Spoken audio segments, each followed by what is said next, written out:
What's going on, everybody? Happy New Year to everyone. Happy New Year's Eve 2021. Hopefully we'll be able to wash our hands of this sorry ass year at midnight and look forward to the next cluster that we've got brewing and on its way. Today's video, I just wanted to do a specific video on my actual EDC. I know with turmoil in the world and the chaos that's around every corner, it seems like, and the uptick in crime and violence, and a lot of us always talk about, self-defense, use of deadly force and things like that. And so I wanted to discuss my actual EDC, or my CCW, concealed carry weapon with you people. And this is just my typical everyday loadout. But if times get tough on a dime, I can go to something a little heavier. As far as a pistol goes as well. I've got several calibers, and I'm not bragging. I'm just saying that I've mixed it up a little bit. This particular firearm that I'm about to show you is a Glock 26. It's a subcompact 9mm, and it is a double stack 9, which is what I like. I like a lot of bullets, and it's comfortable. And that's one of the reasons that I carry it, and I carry it every day, almost everywhere I go. And if I'm flying somewhere, I typically will check it. It just, not every single time, but most of the time. And so with that, I'm just going to go through some things. And the way I have this, marked as a CCW or in my EDC is it's either on my person or it's in my backpack. So for starters, I do carry appendix most of the time, and this is a little hybrid Kydex leather style holster, and it fits appendix right in front here. Very comfortable, like I said, and I've never had issues with it. I don't even know it's there most of the time. But I'm gonna go ahead and clear this firearm and make sure it's safe. Firearm's safe. And so the Glock 26 typically comes with where you can only get, the grip is very short, as you can see. So it's good for a lot of females with small hands. This is a good firearm for you to carry. But as you can see, I can only get normally my second and third finger on here, right? And it's just a little tough. You can do it, but they make what they call a pierced grip extender, that you remove the base plate of this magazine and you put this grip extender on in its place, okay? And it allows you to get your pinky finger on the grip, right? And it also carries 2 more rounds that way. So this ends up being like an 11+1. And as you can see, I do carry self-defense ammo. And so that's one holster that I have. Another holster that I have is this Stealth Operator, and it's an outside the waistband. And I really like these little holsters. They're actually really comfortable, and they are contoured to your hip and a curvature. Okay, very light, and they actually have a little bit of retention to them, which is really nice. You really have to give it a good pull to get it out of there. So without it being a level 2 or 3 holster, it's got really good retention, so it's safe. I like that. But this is a really nice holster. Either way, I carry, it's concealed, and so I just like a secondary option to keep on my outside hip if I want to. Outside of my waistband, I should say. I also have a Glock 17 that I will carry from time to time. It's also a 9mm, but it's a full size. And I also have a 357 revolver and a 45 ACP. that I will carry on occasion. But typically it's this. Typically it's this on a regular basis. This little Kydex, little appendix carry inside the waistband holster, it ran about, I think it was $40. I've had it for years. It is very reliable. It's a very good piece of equipment. I don't even remember who made it. I want to say Patriot Holsters or something like that. But it is so comfortable. I mean, it is really nice.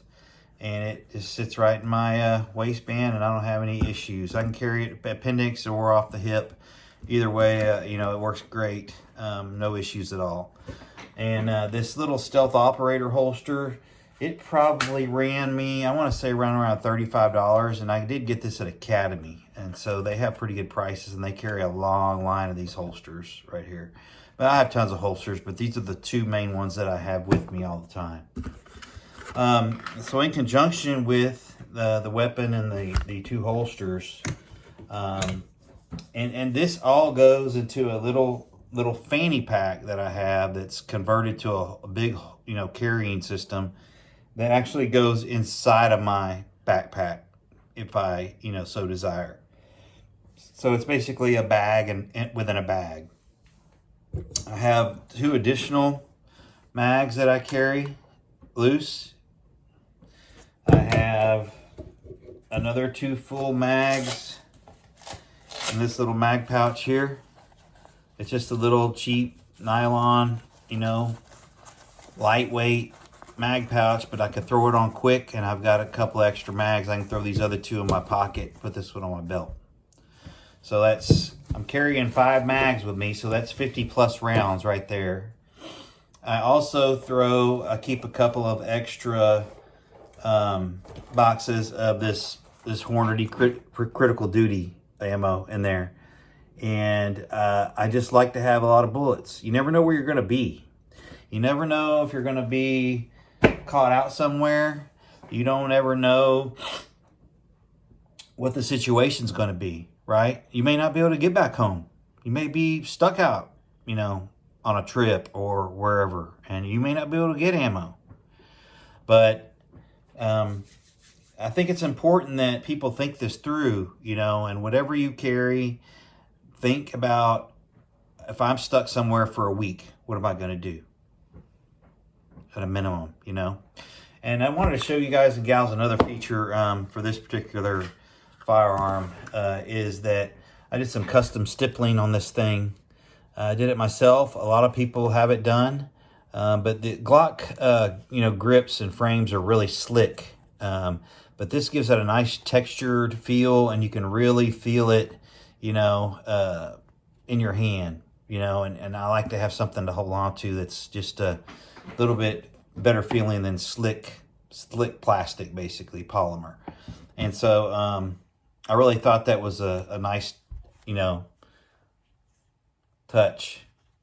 Anyway, I even did the base of this mag grip extender here. And the reason I put reflective tape on the bottom of my mags is because if I have to drop a mag at night and reinsert a new one, and I have to come back looking for my mags, I can use a light and the mag will reflect. That's why I have the reflective tape on the bottom of my mags. So that's pretty much what I carry on a daily basis. Personally, and again, like I said, if I go out of town and travel, I usually will check it in a bag with the airline and do it all nice and legal. There's a process for that, and if you don't do that, and you've always wondered how that works, or if you're you know, curious, you know, basically what you do is you have to have a locking case, hard case. And it has to have, you know, if it's only got one space for a lock, it has to be locked. And if it's got 2 spaces, you need to have 2 locks. And I recommend just doing the TSA locks, you know, because if they want to open it, they're going to open it. And they might as well not cut your locks and ruin them, you know. So, but it does have to be unloaded. You do have to present yourself to the full service counter.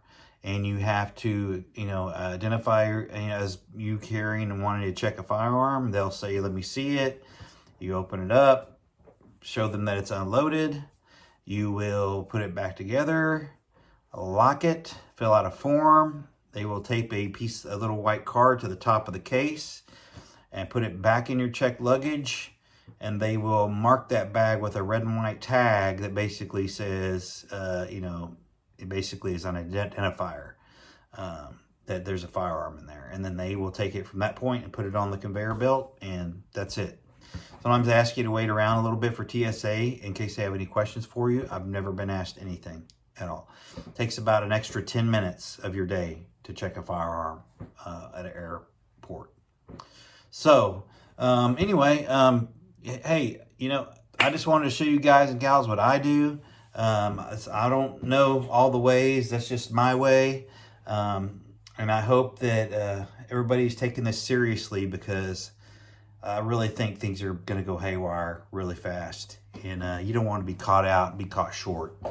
And I don't want you guys and gals to be at a disadvantage either. I want you to be careful and be safe and be smart. And, use your instincts while you're out there, and protect yourself, your families, and your property. So I want everybody to be safe and have a happy New Year. Enjoy your New Year's Eve. I'm staying in. I've got the C19, and I'm not doing too terrific, but I had enough energy to get through this, and wanted to make sure I put this out to you guys and gals before the end of the year here. And anyway, Happy New Year, everybody. Please continue to do the things you need to do and keep stockpiling things you need to stockpile. So with that, keep prepping, stack it deep, and always remember, long live the Republic. Take care now, and Happy New Year.